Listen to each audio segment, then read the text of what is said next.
she's got a... Hi, I'm Maggie with MidCollective, and I'm here in Cincinnati, Ohio at Kid Coffee with the Icarus Account. Hello. What up? How are you guys doing today? Did excellent. It was a great show. Had an awesome turnout.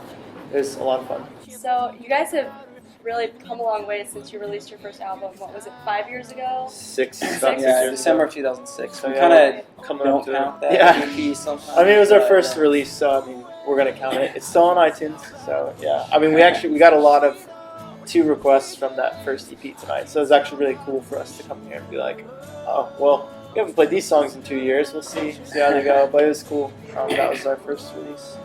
So what have been some of your greatest challenges in getting to where you are, and then in turn, what have been some of the more rewarding aspects of that journey?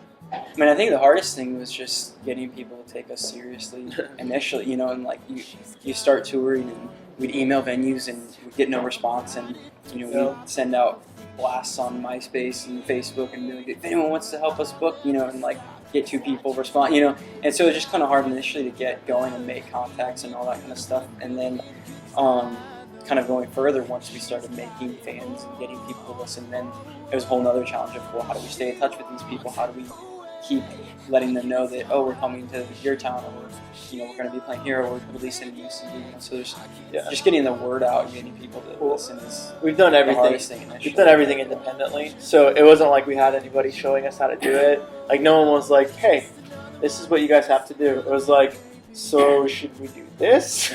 Like, is this how you book shows? You know what I mean? So honestly, we had to do everything ourselves. It was like trial and error. Like, oh, well, process. This works, this doesn't work. So I think that it's been one of those things of like, do it yourself. And like, if people aren't going to do everything for you. Sometimes you just have to like grab life and like do it. You know what I mean? You can't just like keep waiting for something to happen. You have to actually go out there and make it happen. So that's kind of the mentality that we have with music and stuff.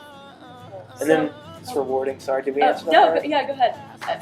I think that rewarding wise, it's because we do everything ourselves. We have a relationship with our fans that most bands don't have.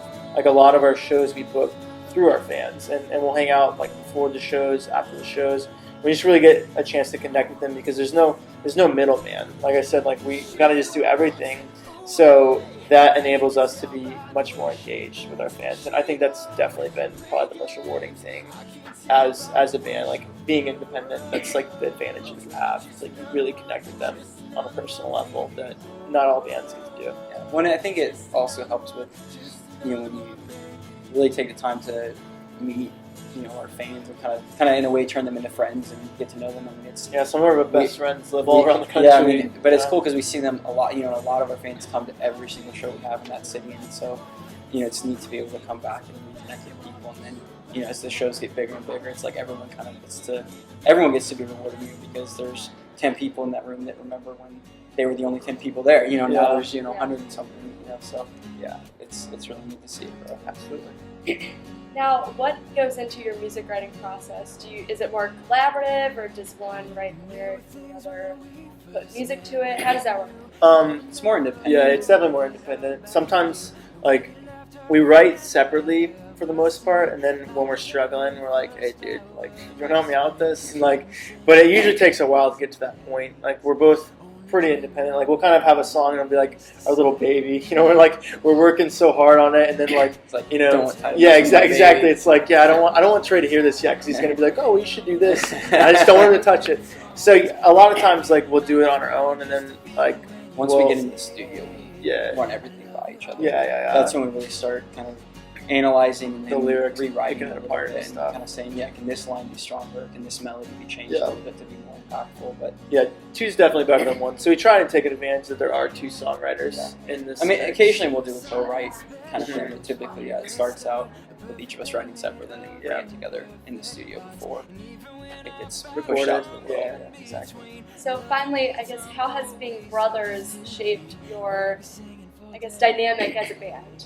Well, we're never going to break up, so that's a good thing, right? With each other, yeah, it's like no matter how mad you get. So I do a lot of awkward fights on stage. It's pretty good. No, it's neat because touring. I mean, you see so many bands that they go on tour for a couple of years and then they break up because they hate each other. And with us having grown up together. I mean, touring puts so much stress. There's on no you. more. You're always running late. You're always, it's already happened. Yeah, Hated you're each like- other in the first. Yeah, you're Exactly. always hungry. You're always tired. You know, you're never getting enough sleep. You know, there's always something stressful. You're never getting paid enough.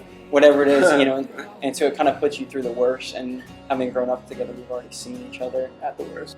All right, well, guys, thanks so much for meeting with us. Again, this is the Icarus Account, and you can get their newest album, Carry Me Home, on iTunes. Check them out. When you say I love